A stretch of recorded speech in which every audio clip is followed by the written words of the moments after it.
A ver, yo destacaría básicamente 4 aspectos importantes. El primero de ellos es el hecho de que con Chile tenemos históricamente, no solamente en este año que cumplimos 25 aniversario de la relación bilateral, sino históricamente hemos tenido con Chile una relación cultural muy potente y muy estrecha.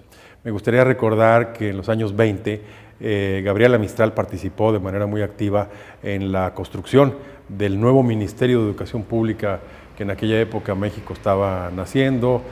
Posteriormente hemos tenido la presencia muy activa de escritores, de pensadores chilenos, como el caso de Pablo Neruda, de Gonzalo Rojas, de Roberto Bolaño, obras de Roberto Mata, en fin, muchos de estos temas que han nutrido esa presencia de Chile en la cultura mexicana. Y al mismo tiempo, en el caso de México, lo diría en 2 vertientes importantes. Por una parte, la cultura popular mexicana, expresada en el cine, en la música, entre otras cosas, fue una cultura que en mi opinión contribuyó a la educación y a la cultura popular chilena. No hay lugar de Chile donde yo viaje, en Santiago o en el sur del país o en el norte, donde alguien no me haga alguna mención de la música mexicana, de la llegada de Jorge Negrete a Santiago en algún momento, en fin, muchos de estos elementos que con el tiempo fueron arraigando de manera muy importante en la presencia mexicana en Chile. Pero además hay algunos números que lo ilustran muy bien. Quizá la colección más importante y una de las más importantes en América Latina de arte moderno y contemporáneo la tiene el Museo de la Solidaridad Salvador Allende. El acervo de este museo, que son probablemente 2.700 obras, el 15% son de origen mexicano.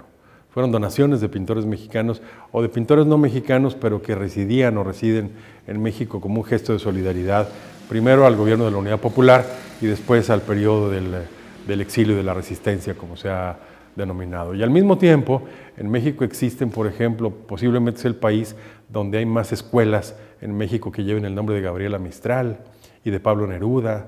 Aproximadamente 1.100, 1.200 escuelas mexicanas llevan los nombres de Gabriela Mistral y de Pablo Neruda. En fin, lo doy como ejemplo de esta primera vertiente de amplísima relación que tenemos entre México y Chile, histórica. Una segunda es que la relación económica es una relación muy privilegiada. Ambos países suscribieron un tratado de libre comercio hace ya 16 años que ha sido un verdadero éxito. En la actualidad es un tratado que crece casi al 10% anual. Tenemos probablemente unas 200 o 300 empresas que de una u otra forma tienen vinculación con nuestros 2 países. Comerciamos al año alrededor de unos 4.000 millones de dólares.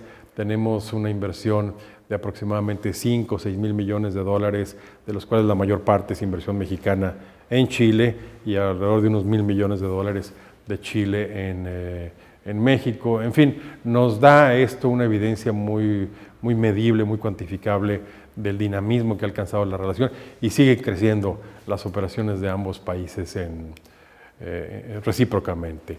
Yo me he encontrado en este terreno con inversiones chilenas en México en sectores no tradicionales, como por ejemplo soluciones tecnológicas, como por ejemplo modelos de servicios muy innovadores en materia de seguridad, en fin, muchas cosas de estas que nos hablan también ya de una generación nueva de emprendedores chilenos y mexicanos que están haciendo negocios entre ambos países. Una tercera es que el diálogo político ha alcanzado niveles de excepcional calidad.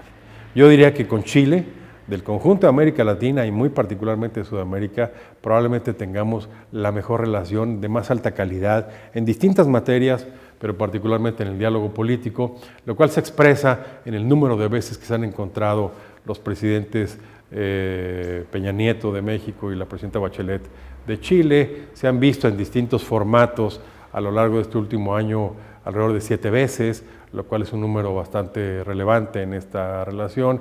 Y los niveles de coincidencia de los 2 países en materia de votaciones internacionales en organismos multilaterales andan en el orden del 92-95%.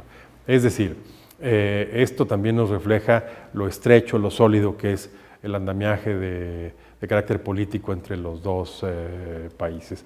Ahora, diría en todo caso que lo que tenemos por delante son cómo abordar de manera conjunta nuevos desafíos en un siglo XXI, que es un siglo XXI cuya arquitectura internacional está cambiando, que se ha vuelto mucho más complejo, al mismo tiempo más fascinante, por la irrupción de las nuevas tecnologías, por la economía global, por la globalización financiera, en fin, por muchas razones que nos hacen, que nos aconsejan pensar con un criterio más visionario en cómo debiéramos avanzar en esta relación que ya es muy buena de cara al siglo XXI.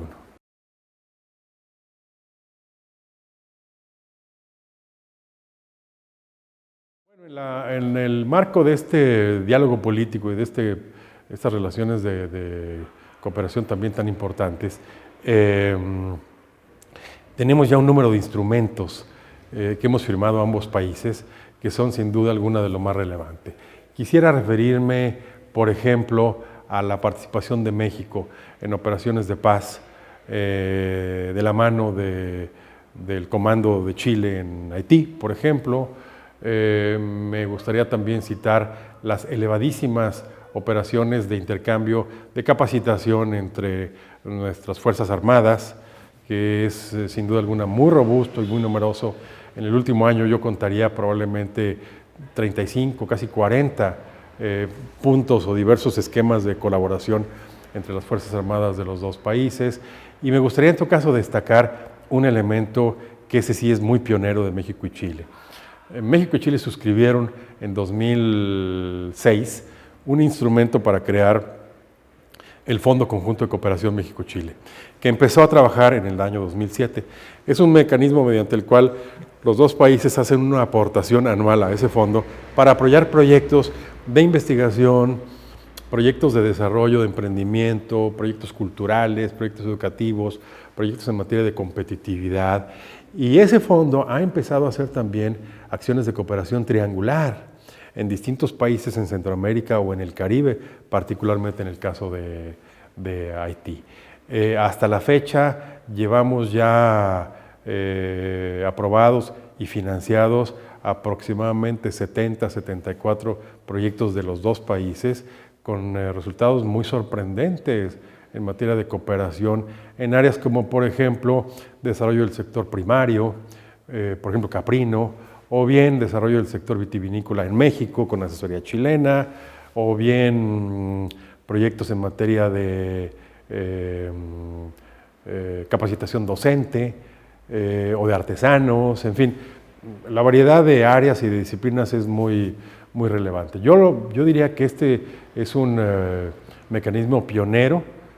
La OCDE y el Banco Mundial lo han señalado como un tremendo caso de éxito en materia de colaboración y de cooperación bilateral, en este caso entre México y Chile, y nos parece que acciones de ese tipo tienen todavía un enorme potencial para los próximos años y las próximas décadas. Eso por un lado.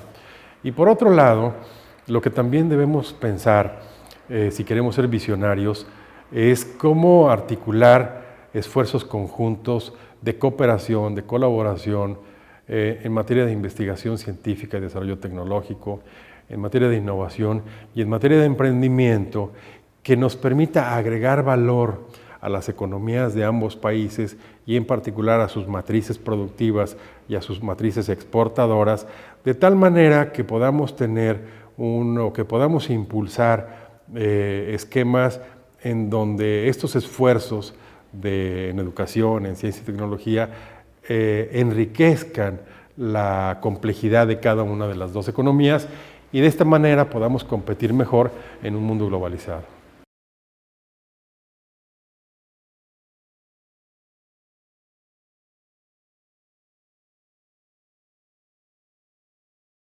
Bueno, yo creo que si la historia es destino, quiere decir entonces que la historia compartida de los dos países no solamente ha tenido grandes similitudes y grandes logros, sino que ahora nos plantea fortalezas compartidas para acometer los nuevos desafíos en el siglo XXI. Quisiera recordar, por ejemplo, que nuestras independencias se llevaron a cabo en 1810 con 2 días de diferencia, una el 16 y la otra el 18.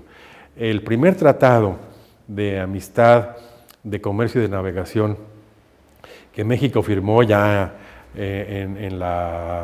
como México independiente fue en 1831 y fue con Chile.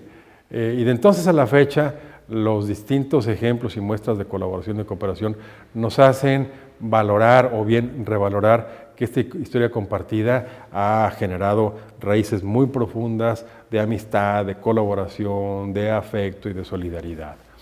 Pero la historia, como dije, la historia es cambiante y la historia es destino. Por lo tanto, la gran pregunta que tenemos que hacernos ambos países, ambos pueblos, es cómo a partir de esta excepcionalmente buena relación que ahora tenemos, podemos avanzar y enfrentar de manera conjunta los retos que compartimos, que son de mayor crecimiento económico, de mucha mayor equidad, de mucha mayor inclusión social, y cómo podemos al mismo tiempo cooperar de manera conjunta en los grandes temas globales y en los temas que hoy preocupan a la humanidad, como por ejemplo el mantenimiento de la paz en el mundo, como por ejemplo la adopción de nuevas agendas en materia medioambiental para afrontar los efectos del cambio climático, como por ejemplo el cuidado de nuestros mares, nuestra participación en distintos instrumentos y organismos internacionales en esa materia.